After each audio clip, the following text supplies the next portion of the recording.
Sudah berapa tahun kita hidup sampai tanggal 4 Al-Muharram ini? Baik, ada yang 20, 30, 40, 60, 70 tahun. Pertanyaan besarnya, apakah semua waktu yang telah kita lalui semuanya bernilai di hadapan Allah?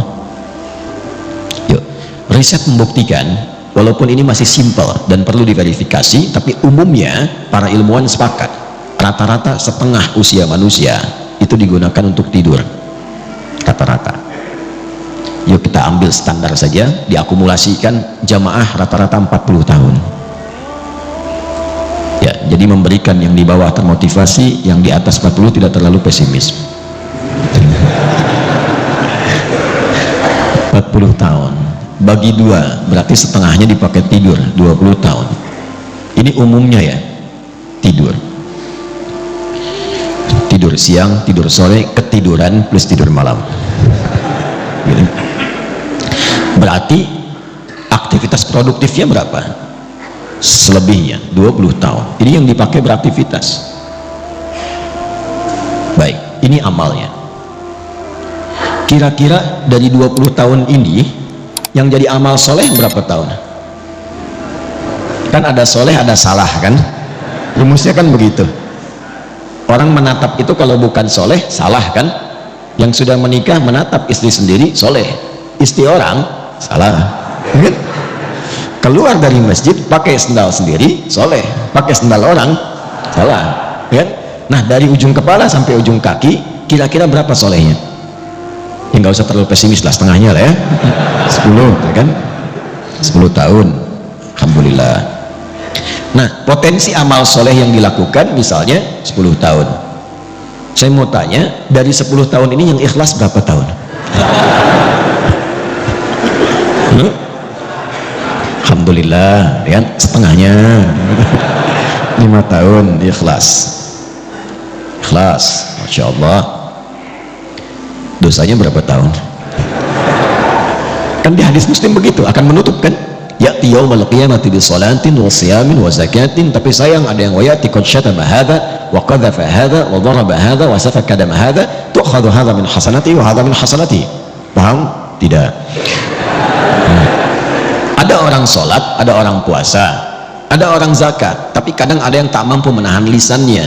Dia sholat tapi masih mencela orang, dia puasa bikin hoax, dia juga berzakat tapi juga suka berselisih. Ada orang pulang ngaji sudah berdebat berselisih. Ada orang kemudian melakukan perbuatan baik tapi juga ada yang menumpahkan darah. Wasafaka dama hadza. Ini kalau Nabi memberikan isyarat pasti terjadi. Puncaknya itu kata Nabi, puncaknya bahkan ada yang menumpahkan darah tapi tega menyebutkan kata-kata kemuliaan di situ dengan menyebut kalimat Allah. Allahu Akbar, tembakin. Allahu Akbar, bom. Itu hati-hati, mesti hati-hati. Dan kalau ada doktrin demikian cepat tinggalkan, karena itu yang dari awal diwaspadai oleh Rasulullah SAW. Hati-hati. Saya pernah sampaikan di berbagai kesempatan tempat, dan kita bermohon pada Allah supaya tidak terulang lagi kapanpun ya. Itu dulu waktu ada bom di Jalan Tamrin itu meledak tuh, itu saya sedang di Lampung, tiba-tiba jamaah bertanya, Ustaz, apakah bom di Jalan Tamrin termasuk jihad fisabilillah? Saya bilang, Mas, maaf ya, sependek pengetahuan saya, jihad fisabilillah itu jihad di jalan Allah, bukan di Jalan Tamrin.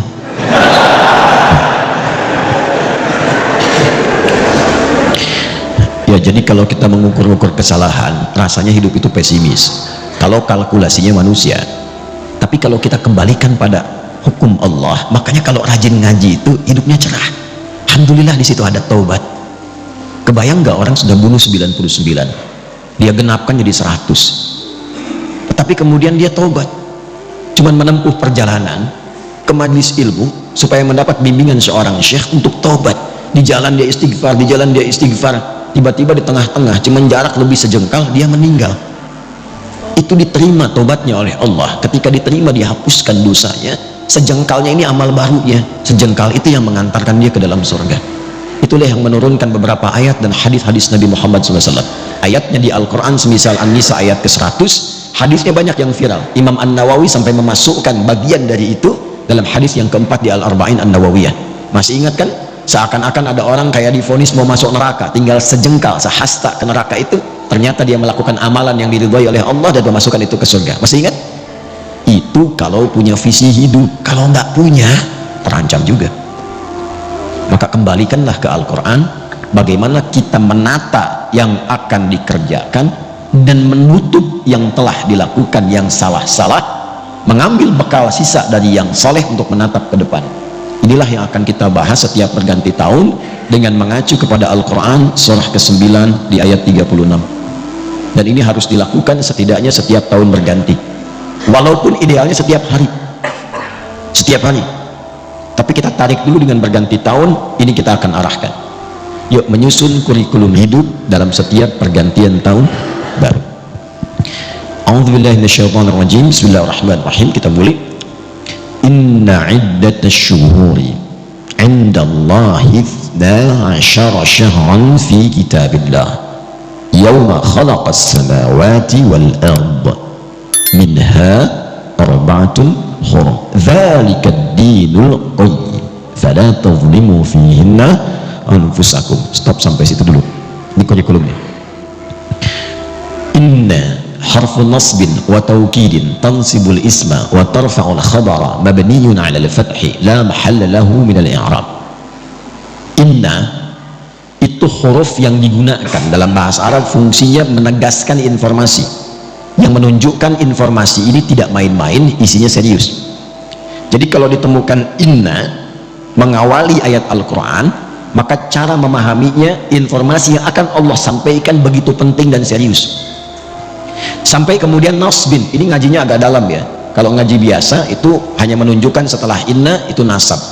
Tapi kalau kita agak dalam ngajinya, nasab itu asalnya menancapkan sesuatu dengan kuat agar tidak goyah. Nasaba rajulu asahu fil ard, seorang lelaki menancapkan tongkat dengan kuat, saking kuatnya nggak goyah. Jadi kalau ada kalimat informasi dalam Quran, ayat dibuka dengan inna, serius itu, tancapkan informasinya dalam jiwa, jangan goyah, pegang. Bukanlah sampai anda mau bersin tidak bersin, tetap pegang. Tuh, jangan ragu. Yang bersin jawab, nanti beliau jawab lagi ya. Orang bersin kemudian mengatakan yarhamukallah, antum jawab apa? Itulah indahnya Islam, tidak ada kegiatan kecuali dengan kebahagiaan, kebaikan dan doa. Jadi kami waktu belajar ada yang bersin, kemudian dia bilang kan yarhamukallah, kata dosen kami, yahdini awalan tsumma antum gitu. Semoga Allah memberikan hidayah pada saya dulu baru kalian. Yuk sini, tancapkan ini dalam jiwamu. Apa yang ingin Allah sampaikan? Ini saking pentingnya. Aku sejak mencipta langit dan bumi, kata Allah, telah menetapkan aturan bahwa semua kehidupan yang akan dijalani, kita tarik ke bumi dulu, itu akan berlangsung dalam setahun 12 bulan. Jadi komposisi waktunya 1 tahun itu berapa? 12 bulan. Dan ini Anda hanya akan temukan dalam Al-Quran, dalam konteks kitab suci, atau mungkin kitab yang disucikan. Cuma di Al-Quran yang tegas menyebutkan setahun berapa? 12 bulan. Dan bukan hanya informasi, tapi dengan isyarat desainnya, apa yang harus dikerjakan dalam masa itu. Romawi dulu pernah memberikan satu tes hipotesa, kalau dijadikan 13 bulan ternyata nggak seimbang, dikembalikan pada 12 bulan.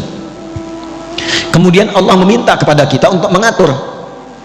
Sejak langit dan bumi diciptakan, desain kehidupan itu setahun 12 bulan.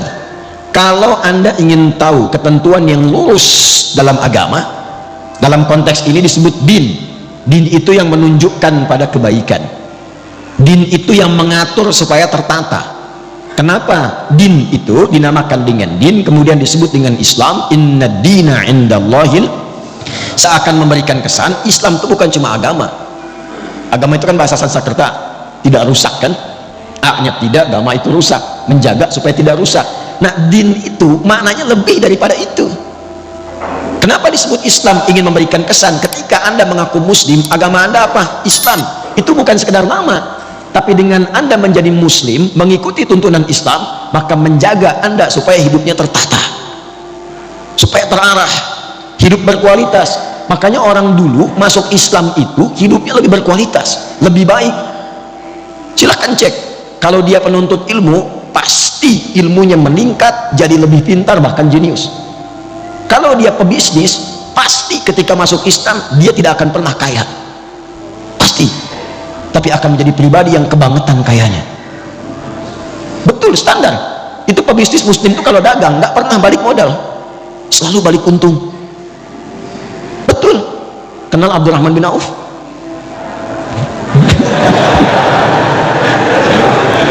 Saya nggak akan tanya kenal di mana. Saya itu riset ilmiah, ini dipertanggungjawabkan dan disidang oleh profesor-profesor di satu kampus. Singkatnya begini, saya riset perbandingan pra-Islam dengan pasca Islam. Abdurrahman bin Auf, singkatnya saat masuk Islam itu dalam bisnisnya yang berkah itu, kalau dikonversi ke sekarang aset dan semuanya itu nilainya 72.000 triliun. Elon Musk belum ada apa-apa dan baru turun kemarin jadi 2.800-an. Jeff Bezos 1.800-an triliun, itu belum ada apa-apanya baru kaya. Abdurrahman bin Auf itu kebangetan kayanya, kebangetan. Kapaknya terbuat dari emas, tapi masuk surga juga ya, daripada miskin gak jelas kan. Luar biasa. Jadi semua orang itu jadi orang hebat. Terus yang tadinya itu angkuh jadi orang yang tegas, yang sombong jadi tawadu, semua berubah. Itulah muslim. Jadi kalau hari ini ada yang mengaku orang Islam, kok bisa kata-katanya menjadi kotor, kakinya melangkah pada yang tidak baik, masa depan tidak tertata, nggak tahu kegiatan apa yang mau dikerjakan, berarti ada yang belum sempurna dalam keislamannya. Nah ini yang menjadikan kita diminta oleh Al-Quran, coba tata supaya lurus. Dzalika dinul qayyim. Qayyim itu kan lurus, tegak, berkualitas, benar. Sifatnya disebut dengan qiyam, orangnya qaim, yakum. Setiap mau sholat kita akan ada iqamah kan, aqama yuqimu, supaya sholatnya benar, lurus, tertata, safnya lurus. Itulah muslim, itulah muslim. Nah singkatnya di ayat ini, gambaran cepatnya orang Islam itu mesti punya planning, konsep kegiatan yang jelas dalam mengatur waktunya. Setidaknya dia punya program dalam setahun itu 12 bulan apa yang mau dikerjakan, nanti akan ditarik ke harian.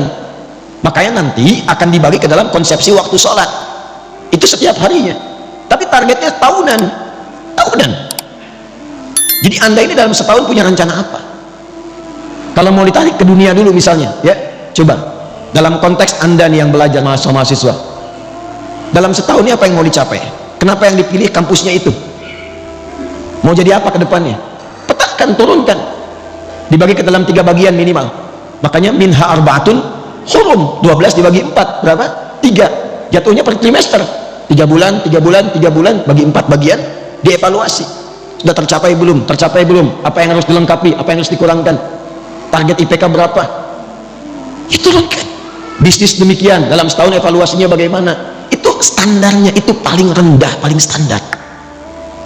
Nah semakin tinggi lagi imannya, maka dia melampaui batas-batas dunia. Itu targetnya langsung akhirat. Targetnya langsung apa? Akhirat. Jadi cara menyusunnya begini, mohon izin saya tidak bermaksud mengajari, hanya menuangkan apa yang Al-Quran berikan petunjuk kepada kita. Jadi kalau seorang muslim itu semakin tinggi imannya, semakin kuat imannya, semakin banyak amal solehnya, itu orientasi hidupnya, dia memasang target akhirat dulu, baru tarik ke dunianya. Itu ada di Quran surah 59 ayat 18. Ya ayyuhalladzina amanu taqullaha wal tanzur nafsum ma qaddamat lighad. Ghad di situ akhirat. Ghad di situ maksudnya akhirat. Ya, saya terangkan dengan ilmu nahwu dulu supaya cepat ya. Ya itu huruf panggilan, disebutkan setidaknya 361 kali dalam Al-Quran. Itu memanggil yang mendekat, yang menengah, dan jauh. Semua jarak, semua aspek. Jadi kalau anda pergi ke Mekah, umrah atau haji, yang belum mudah-mudahan disegerakan ya, insya Allah. Dan tidak cukup dengan amin, nabung ya. Anda ada kesulitan, pengen dimintai bantuan, bilang aja ya, nengok semua tuh, yang dekat, yang menengah, yang jauh.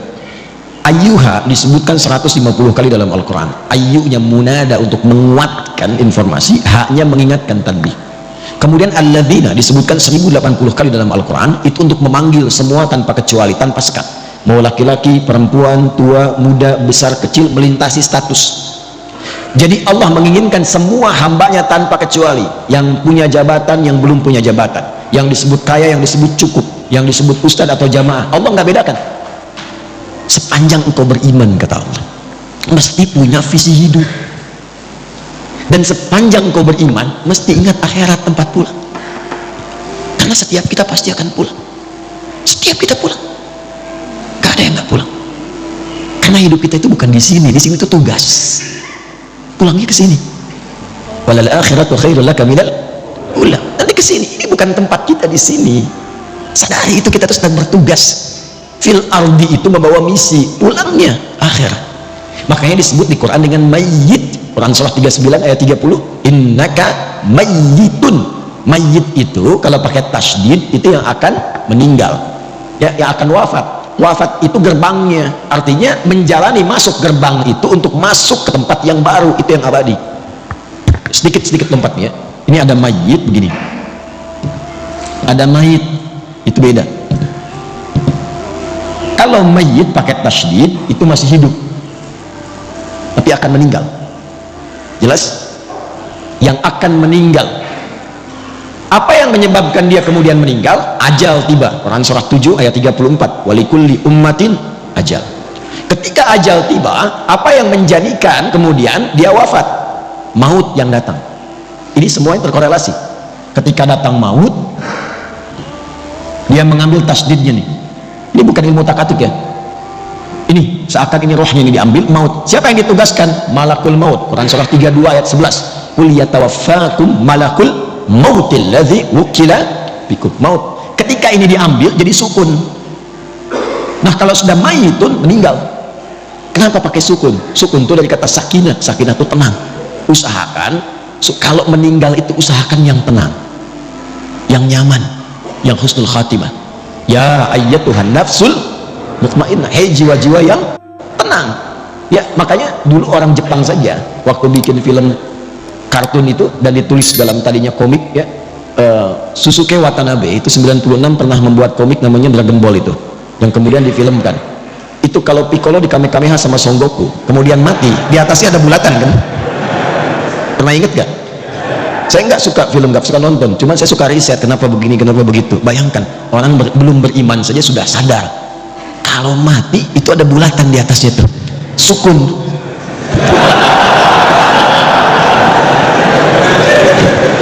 Enggak. Tuh, coba nanti yang belajar bahasa Arab agak dalam belajarnya. Itu di bahasa Arab itu harokat pun ada artinya. Itu harokat. Kenapa sukun, kenapa fathah, kenapa dhammah, kenapa kasrah, itu ada artinya. Jadi kalau panjang waktunya bisa saya bahas.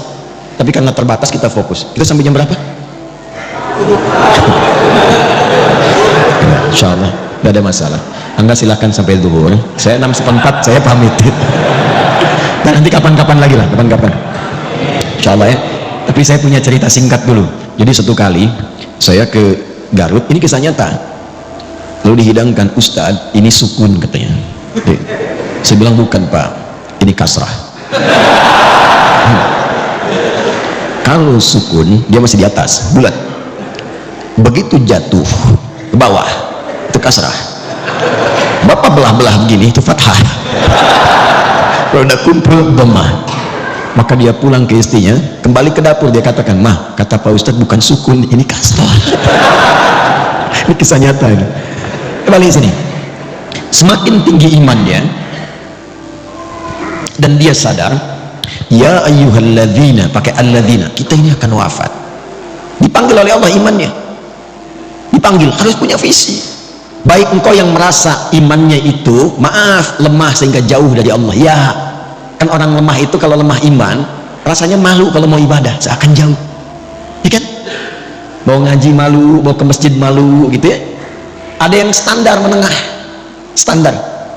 Ada yang kuat, saking kuatnya Masya Allah cepat. Ilustrasi gampangnya itu waktu sholat. Kalau ingin kita mengukur tingkat kekuatan iman, gampang cek dalam sholat. Itu standar Quran. Quran surah ke-8 ayat kedua, innamal mu'minuna alladzina idza dzukirallahu wajilat qulubuhum. Sungguh insan beriman itu bisa dicek standarnya. Kalau disebutkan nama Allah ada getaran dalam jiwanya, konfirmasi iman. Nah, Allah menyebutkan namanya itu lewat muadzin dalam adzan, dipanggil. Adzan itu adzan dari kata udhun, telinga. Kenapa disebut adzan? Karena lafaz ini satu-satunya yang akan sampai ke telinga 24 jam berputar. diperdengarkan nama Allah setiap berganti waktu. Baru bangun disebutkan, siang disebutkan, sore disebut, sampai malam, untuk dilihat standar iman dalam sehari itu bagaimana kualitasnya. Karena kata Nabi, nanti ada yang yusbiqu mu'mina wa yumsi kafira. Akbar, ya, kita ambil misalnya zuhur jam berapa, subuh jam berapa, 4.24, 4.22, terjadi perbedaan pendapat ya, kita ambil pas dekat komat lah, 4.25 misalnya. Nah ini kalau azan 4.25, Allahu Akbar, Allahu Akbar, Anda langsung sadar, ya Allah azan, saya siap-siap. Nah itu kualitas imannya standar, belum kuat. Tapi kalau dari jam 4 Anda sudah siap-siap, belum dipanggil, sudah ada getaran untuk merespon, itulah iman yang kuat. Tapi kalau dipanggil 4.25, Anda baru sadar 5.24. Nah ini yang dimaksud. Tapi ketika berbicara tentang visi dan misi hidup, Allah tidak bedakan, dipanggil semuanya. Hei, baik yang merasa imannya masih lemah, yang menengah ataupun yang kuat, itu Masya Allah, Allah panggil semua dengan engkau mengerjakan ini. Yang lemah akan jadi kuat, yang kuat semakin rekat, dan yang menengah akan semakin dekat dengan Allah Subhanahu wa ta'ala. Wal tanzur nafsum ma qaddamat, engkau harus punya visi untuk pulang. Jangan-jangan dunianya nyaman, akhiratnya terancam. Maka cara menyusunnya begini. Nah ini yang paling penting. Kalau kita ingin menjalani aktivitas dunia supaya nyaman, jadi apapun silakan. Ini tidak merubah status Anda. Yang wali kota tetap wali kota, yang camat tetap camat, yang dosen tetap dosen, nggak berubah. Tinggal Anda ingin upgrade atau tidak.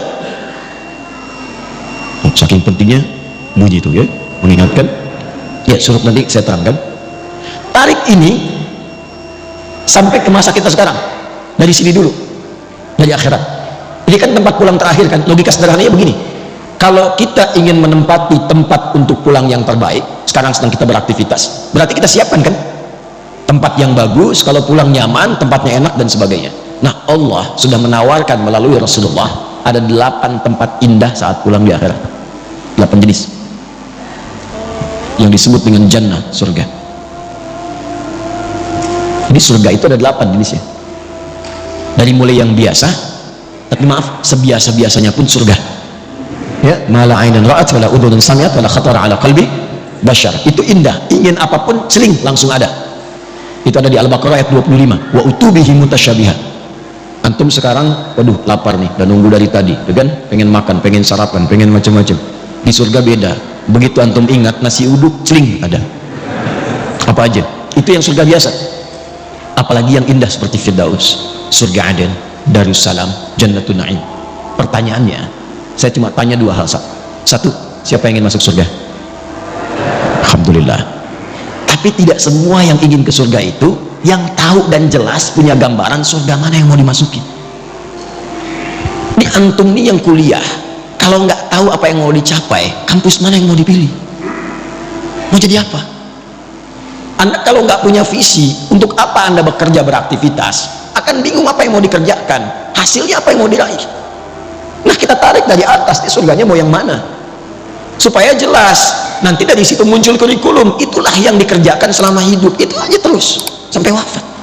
Hidup itu kan gampang, cuma tinggal menunggu wafat saja. Setelah itu selesai, kita mendapatkan apa yang disiapkan. Nah saya ingin cepat karena waktunya tinggal 15 menit lagi. Setelah itu kalau ada waktu kita diskusi supaya memberikan kesempatan syuruk dan yang lainnya. Fokus baik-baik. Saya akan cepat. Dari 8 jenis surga ini kita sepakati dulu jamaah, mau surga yang mana? Oke ya, gak apa-apa. Saya paham ya, kan selalu terjadi begitu, nggak ada masalah ya, nggak ada masalah. Memang rumusnya begitu. Kalau kita mau pilih sesuatu, pilih yang tinggi, sehingga nanti effortnya dari dalam diri kita itu semakin kuat ingin mencapai. Jadi kalau nggak nyampe, nyangkutnya masih deket-deket. IPK 4, target belajarnya itu kuat. Kalau nggak nyampe, nyangkutnya ya 3,9, 3,8. Jadi kalau mau target surga, target kan yang tinggi. Sebab kalau yang biasa-biasa, yang penting ke surga ya nggak apa-apa. Kalau nggak nyampe, nyangkutnya di mana? Ini Firdaus. Sudah? Oke, tarik ke sini. Tinggal keluarkan di Al-Quran kurikulum surga Firdaus. Tunggangi aktivitasnya di bumi. Dan alhamdulillahnya nggak pernah disebutkan dalam Quran hanya kiai, hanya ustadz, hanya habib, hanya tokoh, hanya ulama masuk surga ini. Tidak. Allah turunkan dalam bentuk sifat dan kegiatan kurikulum. Quran surah ke-23 ayat 1 sampai 9. Qad aflahal mu'minun alladzina hum fi salatihim, terus sampai Anda dapatkan, perhatikan, ulaika humul warithun alladzina yarithuna al-firdausa hum fiha, dan itu pakai alladzina, semua berpeluang masuk ke surga situ. Bahasa bebasnya begini, ada calon penghuni surga Firdaus yang sedang beraktivitas dan berpetualang di bumi. Siapa mereka itu? Diturunkan sifat kurikulumnya. Satu, yang sholatnya khusyuk. Sholat khusyuk. Jadi bukan sekedar sholat. Surga biasa yang penting sholat, yang penting sholat. Surga Firdaus sholatnya dinaikkan kualitasnya khusyuk. Anda bisa menjadi pejabat, silahkan, presiden, gubernur, bupati, wali kota, camat, lurah, RW, RT dan sebagainya, silahkan. Tapi kalau pengen ke Firdaus, Anda mesti sholat. Ke surga Firdaus itu ditentukan bukan dengan jabatan dunia, tapi dengan kualifikasi ini. Dan sholatnya mesti khusyuk. Jelas di sini. Kemudian walladzina hum 'anil lagwi mu'ridun, menata diri supaya bermanfaat. Yang tidak penting tidak dilakukan. Bicara yang penting, yang nggak penting diam. Lihat yang penting-penting, yang nggak penting nggak harus dilihat. Dengar yang penting-penting, yang tidak penting tidak harus didengar. Sampai ke ujung kaki. Nah, kalau sudah paham ini, tunggangi menjadi sifat kegiatan. Kalau sudah kita tunggangi sampai wafat, sabar sampai meninggal, insya Allah ini siap. Walladzina hum lizzakati fa'ilun, dia pun bekerja itu untuk mewujudkan targetnya ini ke Firdaus. Jadi dia berusaha itu untuk mendapatkan harta, capaiannya bukan kaya. Makanya komen Nabi, dan ingat ya, kalau Nabi sudah komen itu, kita umatnya langsung like, share, and subscribe. Gak usah ditawar. Komen Nabi sederhana. Kata Nabi itu gini, oh kama qala, kaya itu biasa bagi umatku. Jadi Nabi memandangnya biasa. Pada sifat dunia itu ya kecil sekali gitu, biasa. Yang Nabi khawatirkan itu adalah umat yang tak mampu memanage kekayaannya. Nah, calon penghuni surga Firdaus ini, dia pun kalau berbisnis, berdagang, berusaha untuk kaya, bukan sekedar kaya, kayanya itu untuk beramal, lizakat, minimal untuk zakat. Ini jadi bukan untuk memenuhi dunianya. Dan ketika Anda mengejar akhirat, dunia pasti ikut. Demi Allah saya katakan, Anda kejar akhirat, dunia pasti ikut. Nggak ada ceritanya orang mengejar akhirat kehilangan dunia, itu nggak ada. Dan itu akan sesuai porsinya dengan kebutuhannya. Saya tanya Anda, zakat itu berapa persen? 2,5%. Itu yang standar ya, standar pokok 2,5%. Ya Allah, hamba sudah berusaha sholat semaksimal sampai hidup saat ini. Hamba ingin menaati-Mu ya Allah, berikan kesempatan untuk bisa berzakat selama hidup. Hamba tidak minta banyak ya Allah, hamba ingin surga Firdaus, setidaknya berikan kesempatan 25 juta aja bisa zakat. 25 juta aja bisa zakat. Zakat 25 juta. Tapi kan Allah kasihnya 1 miliar. 2,5% dari 1 miliar berapa? 25 juta kan? Jadi ketika Anda minta 25 juta untuk zakat, Allah kasih 975 juta lebihnya. Itu konsep dasarnya. Jadi kalau Anda niatkan yang bisnis, yang kerja untuk menaati Allah, untuk ibadah, mengikuti pedoman Rasulullah, dunia ikut. Nanti lebihnya tinggal dibagi untuk keluarga yang dekat, keluarga menengah, keluarga jauh. Disinilah muncul skema infak namanya. Diatur kebutuhan Anda berapa, lebihnya itu untuk beramal. Makanya kita pandai-pandai melihat Allah titipkan apa kepada kita. Cuma 4 pilihannya. 1 ilmu, 2 harta, 3 kedudukan, 4 tenaga. Dan keempat-empat ini contohnya sudah ada pada kepribadian para sahabat ketika belajar dengan Nabi. Dan Nabi mengakumulasi semuanya. Jadi ketika Anda dititipkan pengetahuan, ilmu, mau jadi apapun, maaf, ustadz, dosen, macam-macam. Nah, pertanggungjawaban pertamanya itu, pertanyaannya bukan seberapa besar gelar Anda, berapa banyak ilmu itu yang telah mengenalkan Anda dengan Allah. Kan jelas, itu setiap bangun loh, standar. Jadi kalau kita bangun tidur, itu langsung ditanya ya pada diri kita melalui hadis Nabi. sampai bangun itu sudah seberapa dekat dengan Allah? Ingat Allah enggak? Itu ada di Abu Daud nomor hadis 1367, silahkan dicek, dari Ibnu Abbas radhiyallahu ta'ala anhuma. Itu kata beliau, kalau Nabi bangun dari tidurnya, kana Nabiyyu sallallahu alaihi wasallam idza istaiqadha min naumihi fajalasa. Kalau Nabi bangun dari tidur, duduk dulu, enggak langsung, jangan langsung beraktivitas, duduk supaya tenang. Wa masaha bi yadihi min athari naumih, kemudian menghilangkan bekas ngantuknya dengan tangan yang bersihnya. Karena nanti ada hadis lain, kalau menduga tangannya kotor, cuci dulu, karena engkau tidak tahu kemana tangan itu berkelana saat tidur. Setelah sadar baru baca. Apa yang dibaca? Sebelum doa itu ada bacaan dulu, wa qara'a khawatim surah Ali Imran, dan membaca 11 ayat terakhir surah Ali Imran. Surah itu kurikulum hidup yang menyadarkan jangan sampai bangun dan beraktivitas Anda tidak kenal Allah, apapun profesinya. Inna fi khalqis samawati wal ardi wa ikhtilafil laili wan nahari la ayatin liulil. Siapa ulul albab itu? Alladzina yadhkuruna Allah qiyaman wa qu'udan wa 'ala wa yatafakkaruna fi khalqis samawati wal rabbana ma khalaqta hadha batila subhanaka faqina. Jadi Anda mau tugas jadi udara, darat, lautan, bekerja apapun, kalau Anda mengaku muslim, ingat Allah. Itu poinnya.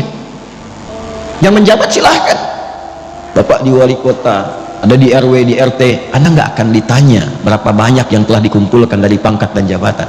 Pertanyaan pertamanya, berapa amanah Allah yang telah engkau berhasil selesaikan? Kenal Allah nggak? Harta juga begitu. Jadi ketika Allah titipkan, menatanya begini, menatanya bukan semuanya itu harus dibelanjakan. Nih yang untuk ibadah akhiratnya, untuk keluarga berapa?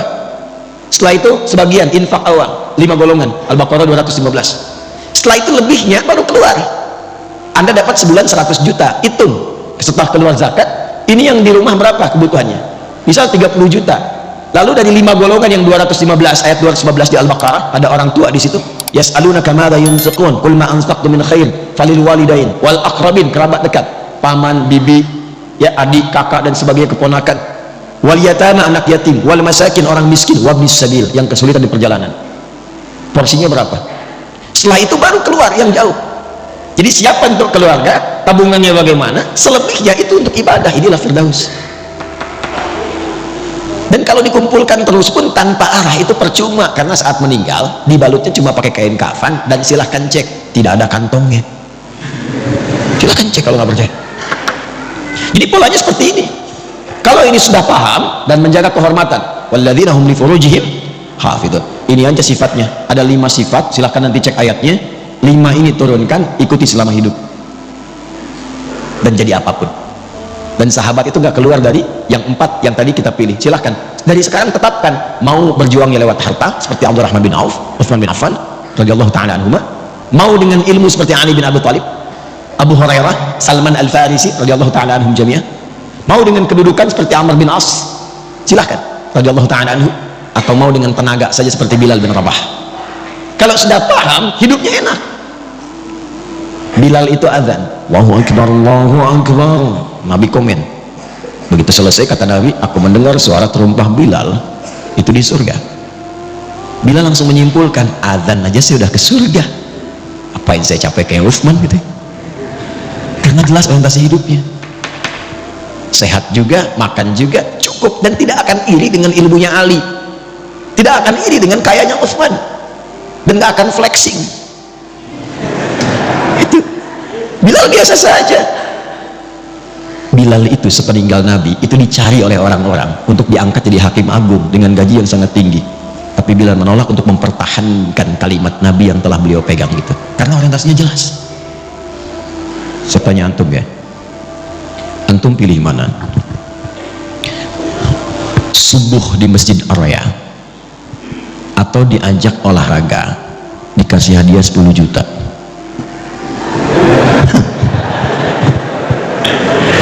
Subuh di Masjid Ar-Raya atau olahraga dikasih hadiah 10 juta? Maaf, pilihan cuma 2, nggak ada yang ketiga. Itu memang nggak mudah. Tapi kalau kita paham orientasi hidup, bukankah 2 rakaat sunnahnya saja sudah lebih daripada dunia dan seisinya? Itu kalau punya orientasi. Kalau nggak jelas, nggak punya pedoman, susah memilihnya. Itu yang menyebabkan ada orang cuma menjadi penjaga toko kok bisa meninggalkan Jumat, bisa nggak sholat. Apa yang mau dicari? Dan meninggal juga. Itu yang menyebabkan kita mesti jelas orientasi. Nah, oleh karena itu orang Islam itu kalau disebut muslim, dia dari bangun tidur, baru bangun tidur itu dia sudah punya rencana. Nih saya petakan dengan cepat ya. Kita bangun tidur baca doanya bagaimana? Alhamdulillahilladzi ahyana ba'dama amatana wa ilaihin. Baik, hadisnya riwayat Mu'adz bin Jabal dan Jundub bin Junadah. Di Al-Bukhari kita temukan. Fokus. Tapi tidak semua yang baca itu paham maksudnya. Alhamdulillahilladzi ahyana. Ya Allah, terima kasih.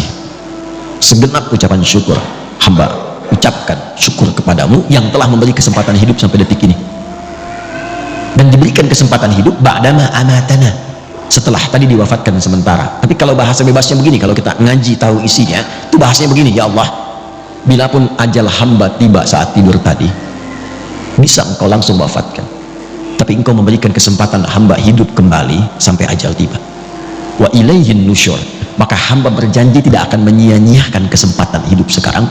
Hamba akan cari bekal untuk pulang menghadap kepadamu. Itu kalimatnya. Karena itulah ketika bangun dipanggillah oleh Allah. Dalam sholat pertama kita menghadap. Kenapa menghadap? Kita minta bimbingan taufik dari Allah supaya nggak salah langkah. Maka disebutlah kemudian sholatnya dengan subuh. Sifatnya disebut dengan fajar. Apa itu subuh? Dari kata asbah. Asbah itu sesuatu yang siap dengan rencana. Wasubhi idza tanaffas. Quran surah At-Takwir ayat ke-18. Wasubhi idza tanaffas. Dan demi waktu subuh kalau sudah tiba, kita mesti punya rencana yang jelas berdasarkan nafas yang kita lalui. Makanya matahari pun mulai memancar, tumbuhan mengeluarkan oksigen, semua manfaat. Orang Arab kalau ditanya kaifa asbahtum, maksudnya apa kabar anda hari ini dan punya rencana apa. Jadi jangan sampai ada orang Islam bangun dari tidur, dia nggak jelas jam 7 apa yang mau dia lakukan, jam 8 apa yang mau dia kerjakan, jam 9 akan ada di mana, zuhur anda mau sholat di mana, berapa ayat yang sekarang akan dibaca hari ini, berapa infak yang mau dikeluarkan hari ini. Katanya pengen firdaus, baca Quran aja nggak sempat. Apa yang mau disiapkan? Nah, itu yang mesti dilakukan. Sehingga sholat yang kedua disebut dengan zuhur. Zuhur itu izhar, terang jelas. Udah jelas belum hasilnya dari subuh sampai siang ini dengan rencana tadi? Kalau belum jelas, hati-hati, nanti rugi. Muncul waktu asar, asar kan identik dengan kerugian. Wal asr innal insana lafi khusr. Kalau nggak disiapkan dengan rencana amal soleh, nggak sabar menjalaninya, bisa rugi. Karena tahu-tahu maghrib aja.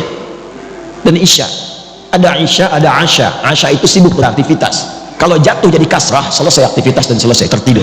Kita tidak tahu apakah malam itu yang mengantarkan kita pada gerbang kehidupan akhirat. Nah, ini setiap hari itu tertata. Nanti dari situ dibuat kepakanan. Makanya tawaf 7 kali. Ini bukan utak-atik, ini nyambung semua nasabnya dan terkorelasi. Setelah itu bulanan. Makanya kita itu ada bimbingan harian, bimbingan pekanan dalam Jumat, bimbingan dalam bulanan, sampai tahunan, puncaknya haji, bertemu semua untuk saling mengenal. Nanti setiap ganti tahun itu kita evaluasi, apa selama ini yang menghambat kita kurang dekat dengan Allah. Mau sholat itu susah, mau baca Quran sulit, mau infak keluar, harta udah dikasih banyak, ke infak juga sederhana. Mungkin ada yang haram yang masuk dalam tubuh kita, ada yang haram yang masuk dalam tubuh seseorang, ya, atau ada perilaku maksiat yang harus ditinggalkan. Itulah yang menjadikan seorang muslim mesti meninggalkan itu, meninggalkan sesuatu yang dilarang kepada yang baik, disebut dengan hijrah namanya. Jadi hijrah itu bukan masuk kelompok tertentu, ormas tertentu, keadaan tertentu, bukan. Meninggalkan segala yang dilarang menuju segala yang baik. Kalau anda ingin ikut, tambahkan ya, mengikuti sifatnya tambahkan tak, maka jadilah hijriyah. Hijriyah itu bukan sekedar nama untuk tahun, bukan. Maksudnya kita diingatkan setiap datang dan mengenal tahun hijriyah. Maksudnya sudahkah kita tinggalkan yang kurang baik menjadi lebih baik? Itu poinnya. Ishma syi'ta fa innaka mayyit. Kalau masih belum paham, itu langsung silakan hidup, nikmati, bebas, terserah kamu, tapi ingat, kamu akan wafat. Hari pertama, bulan pertama di kalender hijriah ini diberi nama apa namanya? Bulan apa? Bukan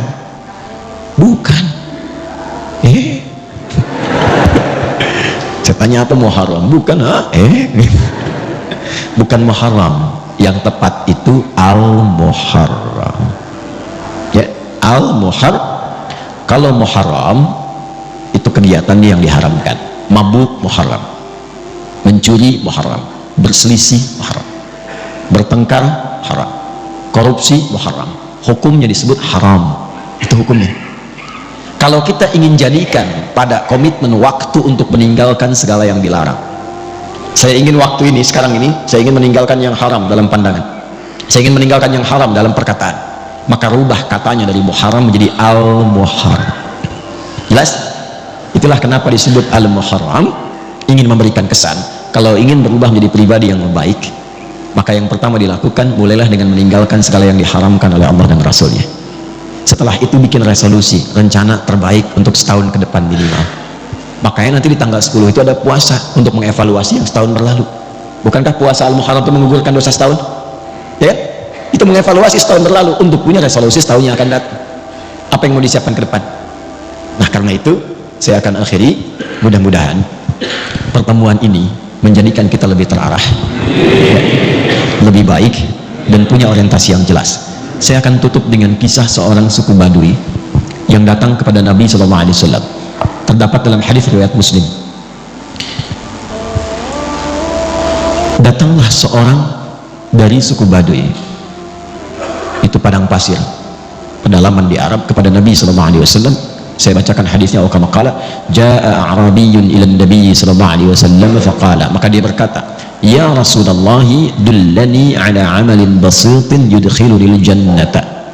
Ingat, ini bukan kampung lagi, yang paling kampung di Arab. Dia datang kepada Nabi, dia mengatakan, ya Rasulullah, tolong tunjukkan padaku satu amalan yang ringan aja, nggak usah berat-berat, yang penting hamba bisa ke surga.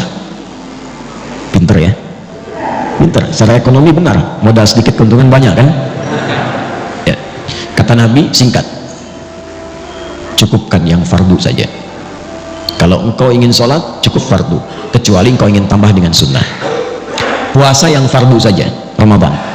Kalau engkau ingin tambah, sunnah. Harta kalau ada, yang fardu saja, zakat. Kalau mau pengen tambah, illa anta tawwa, sunnah.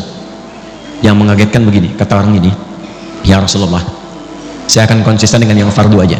Jadi selama hidup dia sholat fardu aja, nggak pernah sholat sunnah. Puasanya Ramadan saja, nggak ngerjakan puasa sunnah. Tapi juga saya akan konsisten meninggalkan maksiat, jaga diri. Lalu tiba-tiba dia pergi, thumman talaqa. Perhatikan komen Nabi di sini. Qad aflaha in sadaqa au dakhala al-jannata in sadaqa.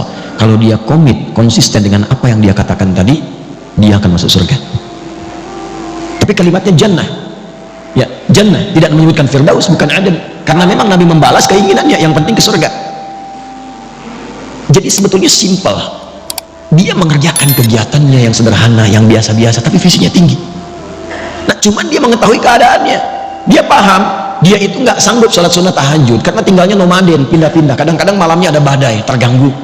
Maka dia komit dengan yang fardu, dia mungkin tidak kerjakan sunnah, tapi dia tinggalkan maksiat. Tapi antum tidak harus pilih seperti dia. Kenapa? Karena tantangan mereka dengan kita beda. Di padang pasir, maksiat apa yang mau dilakukan? Lihat onta nggak pakai baju, emang begitu. Pemandangannya ya gersang saja. Jadi potensi maksiatnya kecil, tinggal nata diri saja. Sekarang antum buka HP sudah maksiat. Jalan baliho aurat terbuka, lihat. Nggak sengaja, tapi gini lagi. Benar nggak ya? Salah. Maka kita harus punya visi yang lebih besar lagi. Ya, maka saya bandingkan sebelum saya akhiri. Ini saya selalu sampaikan yang nyata-nyata, kalau bukan Quran hadis, yang ini kisah yang saya alami sendiri. Antum ini datang, Masya Allah, masjid bagus, semoga Allah berkahi semua, fasilitas enak, komplek baik. Ini saya mau tutup ya, cuma untuk menggugah kita semua saja. Saya ingin ajarkan pada anak saya dulu bagaimana sirah Nabi dari mulai dasar saat menggembala kambing. Maka saya ajak anak saya itu ke satu puncak bukit, karena saya dengar ada orang soleh memelihara kambing. Saya ajak dengan istri, dengan keluarga situ. Singkatnya sampai di atas, Masya Allah, itu orang luar biasa, tinggal di perbukitan, tapi ketika datang tamu semua dia ada-adakan. Pada pendapatan ketika saya tanya cuma 100.000 per bulan, tapi rasanya mewah, kebahagiaan terpancar. Saya lihat, di mana kambingnya, saya ingin lihat. Oh, di sana Gus, katanya. Saya datang. Begitu saya lihat, bersih kambingnya, bagus. Tapi yang membuat saya agak heran, itu mulutnya ditutup pakai potongan dari plastik botol minuman. Saya nggak sebut merek ya, supaya tidak endorse. Jadi kalau ada begini dipotong, tapi yang agak besaran tuh, ditutup mulutnya. Itu saya tanya tegas sekali, ini kenapa kambingnya? Kok ditutup? Sakit. Perhatikan jawabannya. Bukan bos, katanya, ini kambing baru datang di tempat saya beli. Saat saya mulai beli itu, aukamakala, saya tutup mulutnya pakai bagian dari botol itu supaya saya jaga di jalan sampai ke sini dia tidak memakan yang bukan haknya. Itu saya diam berapa detik, saya menangis. Anda lebih berhak mendapatkan rahmat Allah. Saya mengajar sekian hadis, mendatangi pengajian hanya untuk menerangkan hadis ini. Anda bahkan mempraktekannya pada hewan yang Anda gembalakan. Jadi bayangkan, orang yang dianggap biasa, mungkin hartanya sedikit, yang jarang ngaji ke tempat yang mewah-mewah begini, mulut kambingnya aja ditutup. Kenapa Anda yang sudah Allah berikan fasilitas luar biasa, ngajinya enak, keadaannya nyaman, fasilitas mewah, hanya untuk menjaga lisan saja, kadang-kadang kita tidak mampu. Bertakwalah kepada Allah karena kita akan meninggal. Wafatlah dalam kebaikan. Tibalah seorang yang sangat luar biasa, istrinya juga luar biasa, anaknya luar biasa, kerjanya biasa, sederhana, tapi ketika dikunjungi dia mengatakan istrinya, Abi, alhamdulillah kalau pulang bawa rezeki banyak sekali. Setelah saya cek 500.000 sebulan. Apa yang dikerjakan suaminya? Kerja serabutan sana sini, tapi kalau datang tamu semua ada. Tanpa Anda sadari, istrinya hafal Quran 7 riwayat, suaminya hafal Quran, anaknya hafal Quran. Keluarga itu ahli Quran yang menikmati hidupnya hanya untuk menunggu jumpaannya dengan Allah Subhanahu wa Ta'ala. Sifat apapun bisa kita kerjakan, tapi pilihan bisa kita pilih untuk menentukan bagaimana akhir kehidupan kita. Jangan sampai satu Al-Muharram itu cuma jadi kumpul-kumpul, datang kembang api lebar, tertawa gembira, akhir tahun foto-foto, bikin konten, tapi tidak jelas kehidupan untuk kembali pulang. Semoga Allah memuliakan kita, ya, memaafkan kita, mengampuni dosa-dosa kita. Saya meminta maaf karena ada satu di antara jamaah yang tinggal di Bekasi, ibunya pun orang saleh, insya Allah baik, meninggal dunia dan dimakamkan di Batu. Saya sudah berjanji dari sini saya akan ke Batu untuk menziarahi dan mendoakan dan langsung ke bandara. Jadi kita akhiri dengan bermohon berdoa pada Allah Subhanahu wa Ta'ala. Mudah-mudahan doa kita dikabulkan dalam kebaikan. Allahumma taqabbal minna innaka antas sami'ul alim wa tub 'alaina innaka antat tawwabur rahim. Salli wa sallim ala habibikal karim rasulikal mustafa al-amin nabiyina Muhammadin wa ala alihi wa sahbihi ajma'in. Rabbana la tad'alna fi maqamina hadha wa fi kulli maqamin dhanban illa ghafartah. Ya Allah, jika ada pendosa hadir dalam majlis ini, jangan biarkan dia pulang kecuali Engkau ampuni seluruh dosa-dosanya. Wala hamban illa farajtah, jika ada yang sedang merasakan kegelisahan dalam hatinya, jangan biarkan dia pulang kecuali Engkau tenangkan keadaan jiwanya. Allahumma la dainan illa qadaitah, jika ada di antara kami yang diuji dengan utang piutang, limpahkan rezeki kepadanya untuk melunasi utang-utangnya. Allahumma wala asiran illa yassartah, ya Allah, Engkau maha mengetahui. Boleh jadi di antara hamba-Mu ada yang datang membawa kesulitan di rumah tangganya, di pekerjaannya, kehidupan sosialnya. Dengan keikhlasan amalannya di hari ini, hilangkan dan angkat seluruh kesulitan-kesulitannya. Allahumma hafadh ya Allah biladana Indonesia wa ja'alna baldatan thayyibatan tardaha. Ya Allah, mohon jaga negeri kami Indonesia, anugerahkan kemakmuran, kesejahteraan yang Engkau ridai dan jauhkan dari keburukan yang tidak Engkau ridai. Allahumma hafadh hadhil baldah ya Allah, Malang ya arhamar rahimin, hifdzan mubaraka. Ya Allah, mohon jaga kota ini, kota Malang, dengan keberkahan, dengan kebaikan. Barik ya Allah subhanahu. Ya Allah, berkahi penduduknya, satukan mereka dalam kebaikan, jauhkan dari perpecahan. Allahumma hdi ya Allah zumana'ana aqriba'ana jiwarana ya Allah ghairul muslimin yahtadu ilal Islam. Ya Allah, kami menyayangi tetangga kami, kerabat kami, teman kami. Jika di antara mereka ada yang belum mendapatkan hidayah, tanamkan hidayah kepada mereka untuk berislam. Ya Allah, Allah meltaf ya Allah qulubal 'asri yatubu ilaika taubatan nasuha. Ya Allah, berikan hidayah, lembutkan hati orang para pelaku maksiat untuk bertobat sebelum mereka wafat kembali kepadamu. Allahumma hfadz ulama'ana waj'alhum mukhlishina lakad-din. Ya Allah, mohon jaga para ulama kami, ikhlaskan dakwah mereka, satukan hati mereka, jauhkan mereka dari perpecahan. Ya Allah, berikan kemampuan untuk mengajar dengan baik, mengacu pada Al-Quran dan Sunnah Rasulullah sallallahu alaihi wasallam. Allahumma rabbana atina fid dunya hasanah wa fil akhirati hasanah wa qina adzabannar.